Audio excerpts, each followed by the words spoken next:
The mountains held their secrets close. They whispered of forgotten paths and towns swallowed by mist. One such town was Whisper Creek.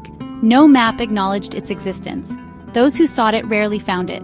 Those who did never spoke of it again. Whisper Creek huddled in the valley, a cluster of shadowed rooftops beneath the looming peaks.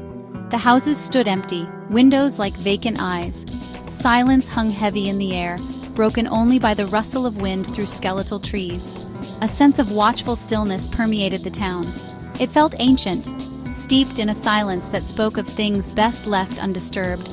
The very stones seemed to whisper warnings, carried on the chill breeze. Cale rode into Whisper Creek just before twilight. His horse, a bay named Zephyr, snorted and tossed his head, uneasy in the oppressive quiet. Cale patted his neck, his own heart heavy with a growing sense of foreboding. He had come searching for his friend, Alara. She had vanished months ago, following rumors of a hidden library in the mountains. A single, crumpled note, clutched in the hand of a dead messenger, was the only clue to her whereabouts. Whisper Creek, it read. The ink faded and smudged. Help me. Cale dismounted, the silence closing around him like icy water. He felt a prickle of unease. Someone was watching. He could feel their gaze upon him, a tangible presence in the stillness. The houses stood like silent sentinels, their windows dark and unwelcoming. Cale walked down the center of the deserted street, his boots echoing on the cobblestones. The sounds seemed to amplify the silence, making it even more profound. He saw no sign of life, not even a stray dog or a scavenging bird. Yet in the thin layer of dust that coated everything, he saw footprints. Fresh footprints. Someone had been here recently. His hand went to the hilt of his sword, the familiar weight a comfort. He was not alone. But who was watching him? And were they friend or foe? The footprints led Cale to the town square. In the center, a well stood shrouded in shadow, its stone rim worn smooth by time and neglect. The air around it felt colder, the silence deeper.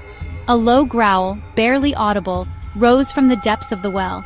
It sent a shiver down Cale's spine. This was no ordinary well. Something ancient and malevolent lurked within its depths. He felt a cold, ethereal breath on his neck as if the well itself were inhaling. The hair on his arms stood on end. The creature, whatever it was, knew he was there. Section 5. Facing the Shadow Hunter. The note, Alara's plea for help, echoed in Cale's mind. He had come too far to turn back now. He would face this creature, this Shadow Hunter, and he would free his friend and the trapped townspeople. He approached the well cautiously, his hand never straying far from his sword. The growl grew louder, a rumbling threat that seemed to vibrate in his bones. The air grew thick with the smell of damp earth and something else, something ancient and predatory. As he peered into the well's depths, a pair of eyes, glowing with an eerie internal light, met his. They were filled with a cold intelligence that chilled him to the core. The Shadow Hunter was aware of his every move. "Release them," Cale commanded, his voice echoing strangely in the confined space. "Release the people you have trapped, and I will let you be." The creature in the well laughed, a dry, rasping sound that echoed around the square. "You misunderstand, little hunter," it hissed, its voice a sibilant whisper. "They are not my prisoners. They are my protectors." Cale frowned, confused. "Protectors? From what?" "From the darkness that lies beyond," the creature replied. "I am the guardian of the veil, the keeper of the balance, and they are the key to keeping it sealed." The Shadow Hunter explained that it was bound to the well, forced to guard the veil between worlds. The townspeople, through a pact made generations ago, provided the creature with a connection to the mortal realm, anchoring it to this plane of existence. But the pact was fading. The well was drying up, weakening the Shadow Hunter's hold on the veil. It needed a new source of energy, a new anchor. It needed Cale. Cale refused. He would not sacrifice himself or condemn the townspeople to an eternity of servitude. There had to be another way.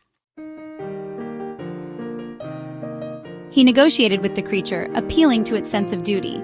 He reminded it that a guardian protects, it does not imprison. Finally, after a tense standoff, the Shadow Hunter agreed. It taught Cale an ancient ritual, a way to temporarily restore the balance and free the townspeople. It was a dangerous gamble, but it was their only hope. As the first rays of dawn touched the town, Cale performed the ritual, his voice echoing the ancient words. A blinding light erupted from the well, bathing the town square in an ethereal glow, and then silence. When the light faded, the townspeople were free. They emerged from their homes, blinking in the newfound light, their faces etched with confusion and relief. Cale watched them go, his heart heavy. He had found Alara, but she was too weak to leave. She had volunteered to stay, to help rebuild the town and ensure the Shadowhunters' continued imprisonment. With a final farewell, Cale rode out of Whisper Creek, leaving the town to its newfound silence. He knew the Shadowhunter was still out there, lurking in the depths, and he knew that their paths would cross again.